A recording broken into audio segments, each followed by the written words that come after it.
একটা জিনিস একটু লক্ষ্য করি, I you and he, you and I, you he and I, নাকি ইউ আই অ্যান্ড হি। তো আমরা অনেক সময় এরকম অনেক বাক্য বলতে চাই যেখানে আমরা বলতে চাই যে আমি তুমি সে, সে তুমি আমি, নাকি তুমি আমি সে, নাকি আমি তুমি সে।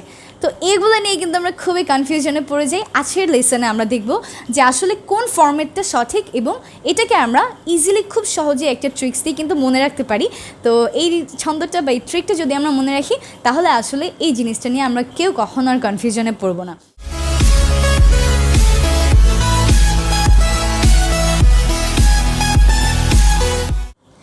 Assalamu alaikum everyone, I'm Noore Jannat Meem and I hope that you all are keeping really cool, and by the grace of Almighty and by all your duas, I'm also fine. So আজকের ক্লাসে আমরা যেটা দেখতে চলেছি সেটা হচ্ছে আমরা আসলে এইগুলোকে ঠিকমতো সাজাতে পারি কোন ফরম্যাটটা দিয়ে। সো আসলে এই বেচারা অনেক স্যাড, কারণ ও বুঝতে পারছে না। তো আমি বললাম যে স্যাড হওয়ার কোনো দরকার নেই, কারণ আজকের ক্লাসে আমরা এই টপিকটাই শিখে নিব। সো আসলে মনে রাখতে হবে কোনো একটা নর্মাল বা কোনো একটা গুড অ্যাক্টিভিটির জন্য আমরা যে ফরম্যাট ব্যবহার করব সেটা হচ্ছে 2, 3, 1। এবং কোনো একটা ব্যাড অ্যাক্টিভিটি যদি হয়, আমি ব্যাপারটা বুঝিয়ে বলবো আসলে কীরকম। ব্যাড অ্যাক্টিভিটি যদি হয় তখন আমরা ব্যবহার করব 1, 2, 3 এই ফরম্যাটটা। সো আসলে এই 2, 3, 1, 1, 2, 3 দিয়ে কী বোঝানো হয়? এটা দিয়ে আসলে আমরা পার্সন বুঝাচ্ছি। 1 বলতে ফার্স্ট পার্সন আমি বা আমরা, 2 বলতে সেকেন্ড পার্সন তুমি বা তোমরা, আর 3 বলতে কি থার্ড পার্সন। তার মানে আমরা যে কোনো মানুষের নাম বলতে পারি, হি, শি, যে কোনো কিছু। তাহলে এই ফরম্যাটটা আমরা কীভাবে সহজে মনে রাখতে পারি? কারণ এই নাম্বারটা অনেক সময় আমরা গুলিয়ে ফেলি। তো মনে রাখতে হবে যে আমি সবসময় ভালো মানুষ। আমরা নিজেদেরকে নিয়ে নিজেরা বলবো, ঠিক আছে, আমি সবসময় ভালো মানুষ, আমি একজন ভালো মানুষ। এর জন্য যখন কেউ কোনো ভালো কাজ করে তখন আমি অন্যদেরকে ক্রেডিট দিই সবার আগে। সো আমার সাথে যে আছে, তার মানে আমার সাথে সাপোজ তুমি আছো, আমি তোমাকে আগে ক্রেডিট দিলাম, তারপর যে এখানে নাই আমি তাকে ক্রেডিট দিলাম, আর সবার শেষে আমি নিজে ক্রেডিট নিলাম যেহেতু আমি ভালো মানুষ। সো তাহলে আমি তোমাকে প্রথমে ক্রেডিট দিলাম 2, এরপর যে আমাদের সাথে নেই থার্ড পার্সন তাকে ক্রেডিট দিলাম, আর সবার শেষে আমি নিজে ক্রেডিট নিলাম। সো যে কোনো ভালো কাজের জন্য বা যে কোনো সাধারণ কাজের জন্য আমি সবসময় অন্য মানুষদেরকে এগিয়ে রাখি। এরপর যে কোনো একটা খারাপ কাজ হলে আমি কি করব? আমি যেহেতু ভালো মানুষ, আমি নিজের উপর সবার আগে দোষ নিই, আমি অন্যদেরকে আগে সেভ করি, নিজে আমি দোষ নিলাম যে আমি দোষী 1।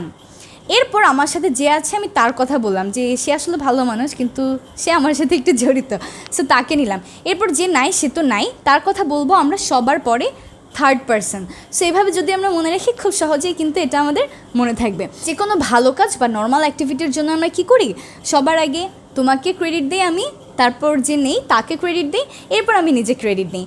খারাপ কাজ হলে আমি সব দোষগুলো আগে নিজের কাছে নিয়ে আসি, এরপর আমি তোমার কথা বলবো, আর যে নেই তাকে তো দোষ দিয়ে লাভ নাই, তাকে আমরা সবার পরে রাখবো। এই হচ্ছে আমাদের ফরম্যাট। এবার আমরা একটু কিছু সেন্টেন্স প্র্যাকটিস করে দেখি যে আমরা পারি কি না। তো আমরা বলতে চাচ্ছি যে আমরা মানে 3 জন ছিলাম, আমি তুমি সে, আমরা মিলে কি করলাম? আমরা মিলে কোনো একটা দোষ করলাম, খারাপ কাজ করলাম, আর আমরা বললাম যে আমরা দোষী। তো তখন আমি বলবো I, you and he are guilty. খারাপ কাজ হলে কি করব? খারাপ কাজ হলে আমরা 1, 2, 3 ফরম্যাটটাকে ব্যবহার করব। এরপর আরেকটা আমরা একটু লিখি, আরেকটা খারাপ কাজের কথা লিখি যেটা আমরা সবাই মিলে করেছি। বলতে পারি I, you and he were absent. ধরুন আমাদের ক্লাস ছিল, আমরা ক্লাসে যাইনি ঠিক টাইমে, তো তাহলে এটা অবশ্যই একটা খারাপ কাজ হয়ে গেল। তো তখন আমরা অনুপস্থিত ছিলাম, এটা কি বলবো? I, you and he. প্রথমে আমি দোষ নিজের উপর নিলাম, এরপর তোমার কথা বললাম, যে নাই তাকে আমরা সবার শেষে রাখলাম, দ্যাটস ইট। এবার একটা ভালো কাজে যাই, ভালো কাজ হলে কি হবে? 2, 3, 1। তাহলে আমি বললাম যে আমরা মানুষকে সাহায্য করেছি, তাহলে আমি কি বলবো? You, he and I helped people. আমরা বলতে পারি you, he and I were talking. That's it. So প্রথম বাক্যটা একটু লক্ষ্য করি, তুমি YOU হবে তুমি, সে এবং আমি মানুষকে সাহায্য করেছিলাম।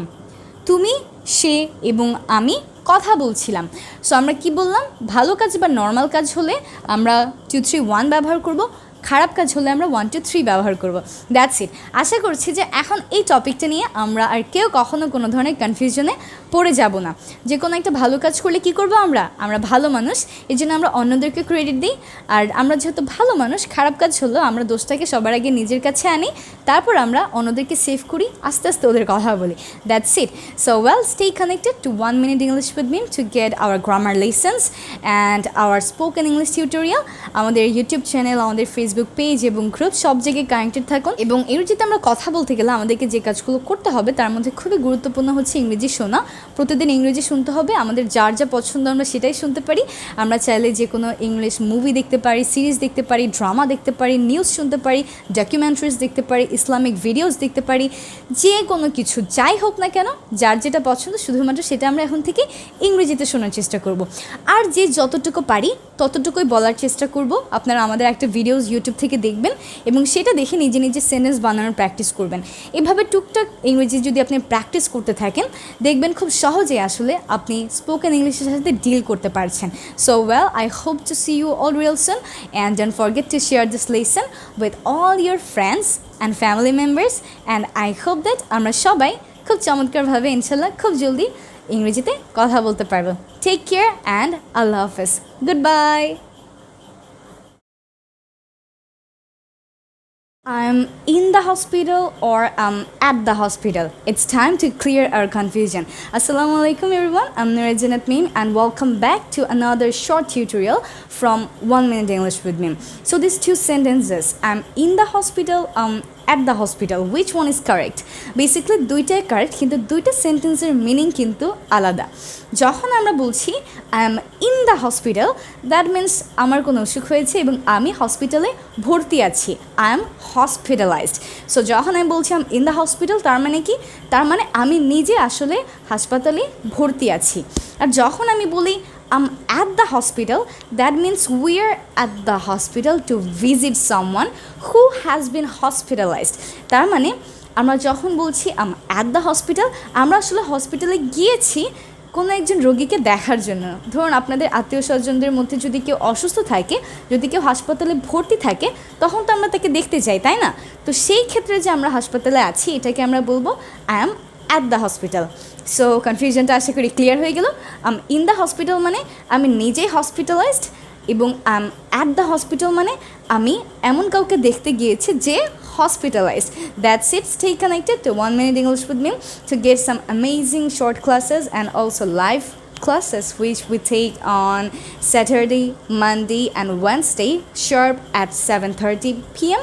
and also stay connected to our YouTube channel where we get a lot of English tutorials, and I hope to see you all real soon. I'm Noore Jannat Meem. I wish you all the very best. Take care and Allah Hafiz. Bye bye. Don't forget to share this lesson. Goodbye.